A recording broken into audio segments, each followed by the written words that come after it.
রাজ্যে সাম্প্রতিক শিলাবৃষ্টিতে একদিকে যেমন ক্ষতিগ্রস্ত হয়েছে রাজ্য কৃষি এবং সবজি চাষ, অপরদিকে ক্ষতিগ্রস্ত হয়েছে একাংশ পরিবারের বসতঘর। অথচ কোনো ক্ষেত্রে এখনো পর্যন্ত মেলেনি সরকারি সহায়তা। চরিলাম ব্লকের রংমালা ভিলেজের শান্তারাম পাড়ায় একটি উপজাতি পরিবারের 3টি বসতঘর সম্পূর্ণভাবে নষ্ট হয়ে গেছে শিলাবৃষ্টিতে।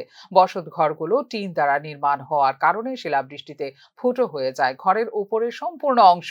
এত সব কিছুর পরেও সাহায্যের জন্য এগিয়ে আসেনি কোনো সরকারি আধিকারিক, নেই সরকারি কোনো সহায়তাও। সামনেই ভিলেজ কমিটি নির্বাচন এলে প্রতিশ্রুতির বন্যা বয়ে দেয় রাজনৈতিক দলগুলো, কিন্তু তারপরে সবাই ভুলে যায় সবকিছু বলে অভিযোগ করেছে ক্ষতিগ্রস্ত এই পরিবারটি। দুঃসহ এই পরিস্থিতিতে সহায়তার জন্য সরকারের দৃষ্টিও আকর্ষণ করেছে সংশ্লিষ্ট এই উপজাতি পরিবারটি। কোনো সুযোগ সুবিধা পাইছেন না? পাইছে না। কয়টা ঘর নষ্ট হয়েছে দিদি শিলাবৃষ্টিতে? আমাদের মোট 3টায়। 3টা ঘর ঘর শেষ নষ্ট হয়ে হয়েছে। গেছে। এই জায়গাটার নাম কিটা? রংমালা সাতারামপাড়া।